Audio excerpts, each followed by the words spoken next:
Welcome to Hogwarts, the legendary school of witchcraft and wizardry, where young witches and wizards are sorted into one of 4 ancient houses. Each house reflects the values of its founder, and the magic of those choices still shapes generations. Let's explore the history behind each house, and meet a few of its most famous members. Gryffindor. Long ago, in the early days of medieval Britain, 4 of the greatest witches and wizards of their time came together to build a school unlike any the world had seen.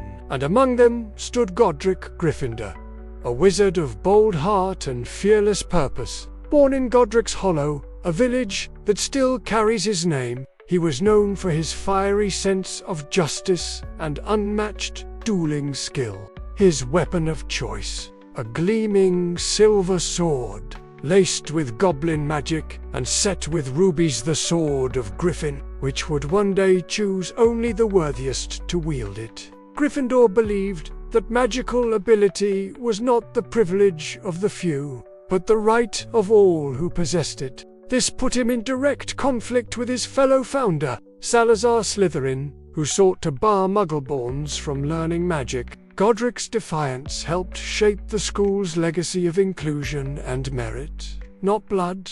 When the 4 founders realized they would not live forever, they imbued a piece of themselves into a magical sorting hat. Originally, it was enchanted to carry their voices, their judgment, and their ideals. To this day, the sorting hat continues to choose those most aligned with Godric's traits: courage, nerve, daring, and chivalry. But Gryffindor's ideals weren't just about battle or bravery in the field. They were about moral courage, the willingness to stand alone in truth, even when it's unpopular.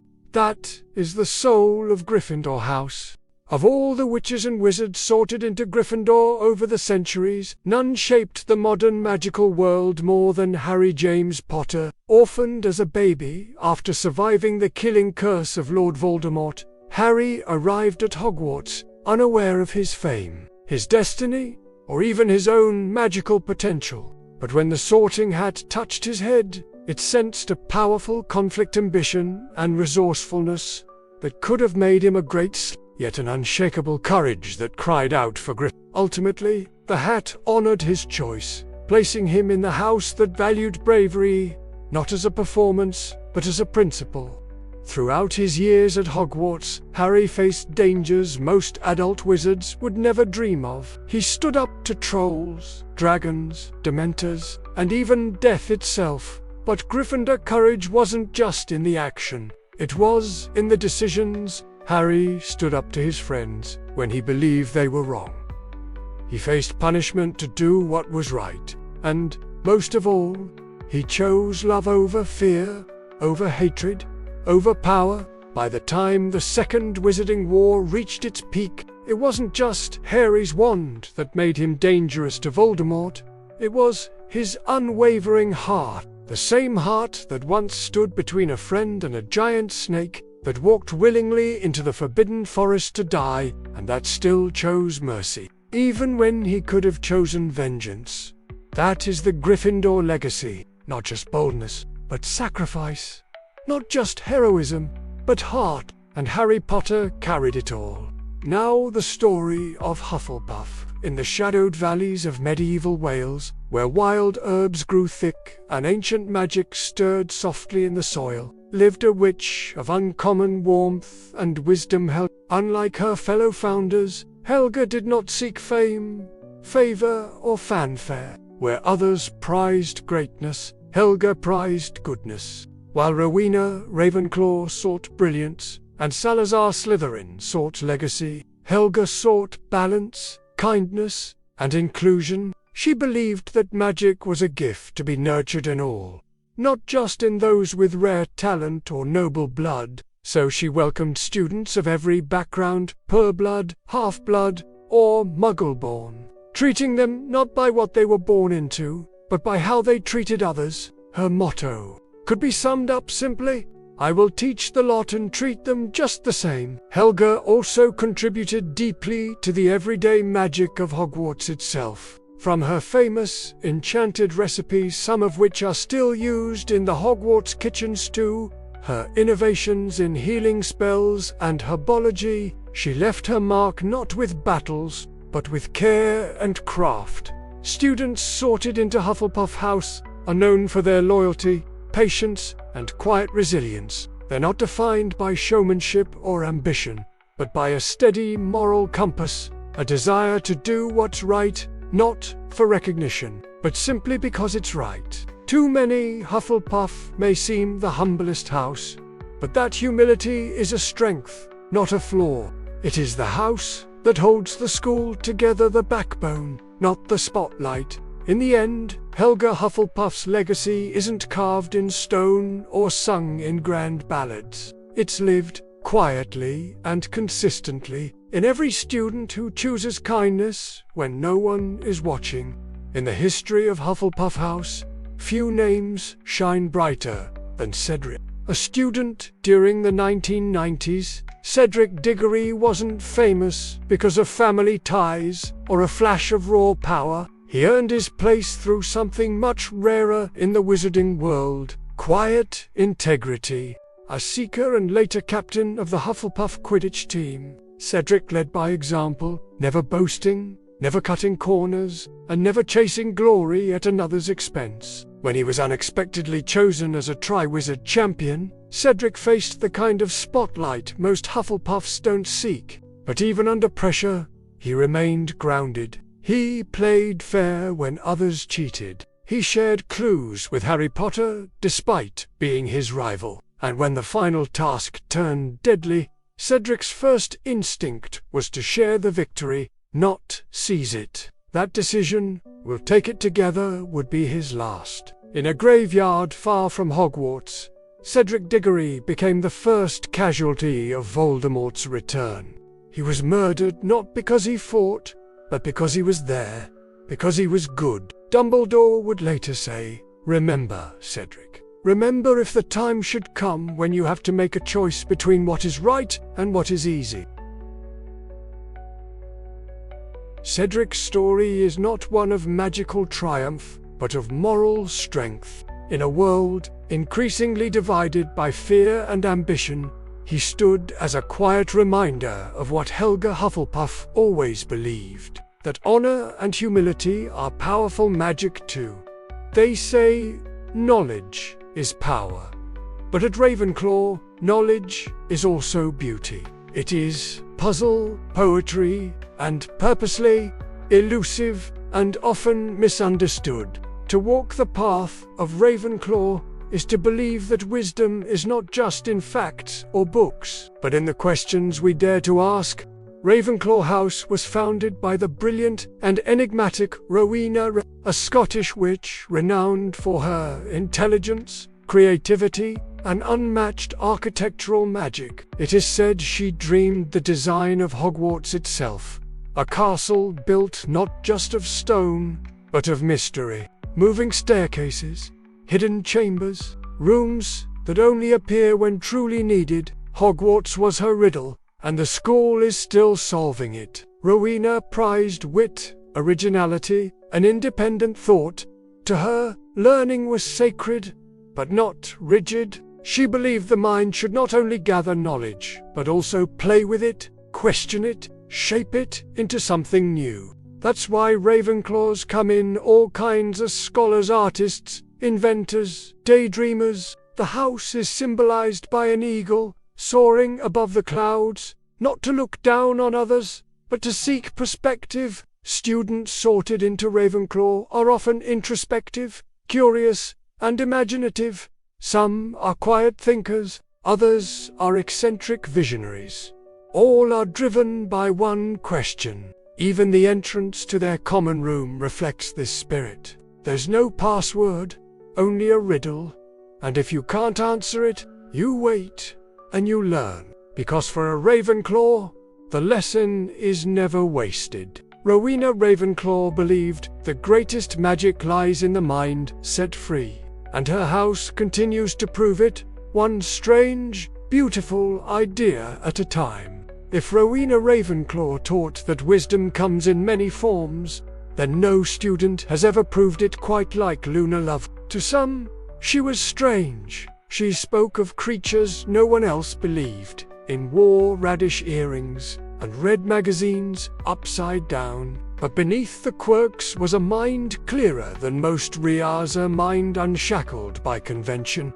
Unafraid of being different, Luna was sorted into Ravenclaw, not because she recited facts or aced exams, but because she saw beyond them. Her intelligence was quiet but profound, rooted in empathy, intuition, and a fearless kind of honesty. She could see thestrals, creatures only visible to those who had witnessed death. She accepted them not as monsters, but as companions, just as she accepted others, flaws and all. In a world that often demanded people fit in, Luna's power was her refusal to shrink. She reminded everyone, especially Harry, that being true to yourself is a kind of wisdom too. During the darkest days of the Second Wizarding War, Luna was one of the few who never doubted what was right. She fought alongside Dumbledore's army. She was kidnapped and imprisoned by Death Eaters for speaking truth, and still, she never gave in to fear. She offered kindness in the face of cruelty, light in the dark. And when the final battle came, she stood in the rubble of Hogwarts not as an outsider, but as a leader, a healer, and a fighter. Luna Lovegood didn't look like the world's idea of a Raven, but she was exactly what Rowena would have admired. A mind free from fear, a heart loyal to wonder, and a soul that chose curiosity over conformity. Every single time, every great story has a shadow, and at Hogwarts, that shadow has a name.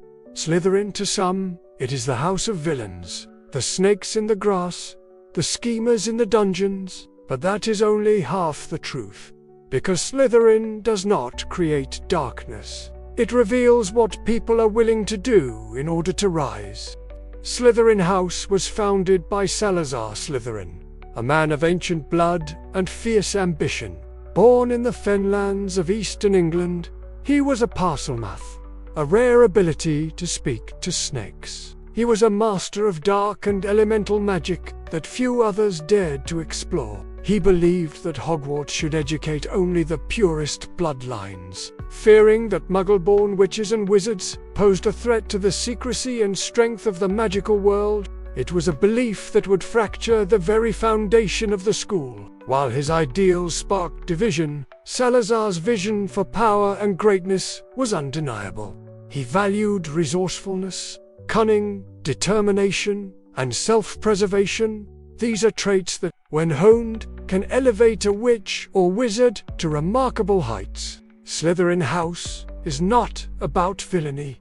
It is about control. It is about strategy. It is about knowing exactly who you are and what you want. It is about playing the long game, trusting your instincts, and finding a way to win even when the odds are against you. That is why so many Slytherins go on to lead, to build, to shape history. Sometimes in light, sometimes in shadow. Even the house's home reflects this philosophy. Its common room lies beneath the lake, lit by greenish light filtering through the water, hidden, ancient, exclusive, and its emblem, the serpent, is not just a symbol of secrecy. It is a creature of wisdom, of rebirth, and of precise purpose. Salazar may have left Hogwarts, but he left behind a legacy, a chamber of secrets, a house of ambition, and a question that still echoes through its stone halls. What are you willing to do to get what you truly desire? No house at Hogwarts carries a legacy more debated than and no two students better represent its dual nature than Tom Riddle and Severus Snape. Riddle was the perfect Slytherin. Brilliant, charismatic, disciplined. He was the top student in his year. Polite to professors, impeccably talented, but beneath that charm was a hunger for control. As a Parselmath, he felt a special connection to Salazar.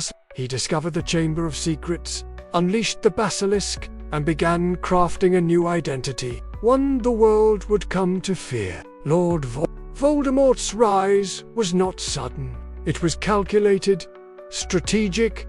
He used every Slytherin trait to his advantage and twisted them into weapons.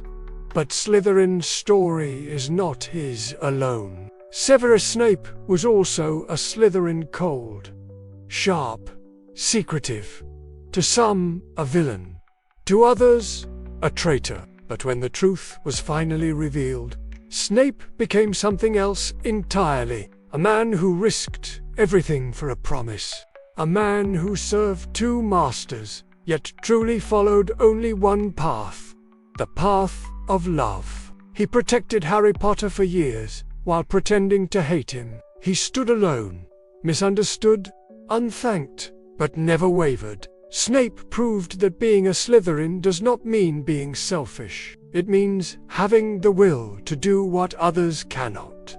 To endure, to sacrifice, to survive. Between Riddle and Snape, we see both faces of the hunger for power and the power of loyalty. That is the paradox of this house. Its greatest threat is also its greatest strength. The will to do whatever it takes. For founders, for visions, for paths that still shape every witch and wizard who walks the halls of Hogwarts. Gryffindor taught us that true courage is not the absence of fear, but the will to act in spite of it. Hufflepuff reminded us that loyalty and kindness are quiet strengths that build unshakable foundations. Ravenclaw showed us that knowledge and imagination are not opposites, but partners in wonder. And Slytherin revealed that ambition, when guided by purpose, can change the world for better or worse. These houses are more than colors or common rooms. They are reflections of who we are and who we choose to become. So tell me, where would you be sorted? If you enjoyed this journey through the history of the Hogwarts houses, tap like, drop a comment telling us your house, and don't forget to subscribe to the channel for more magical deep dives just like this. Until next time, remember, whether you are brave, kind, wise, or cunning, Hogwarts will always be there to welcome you home.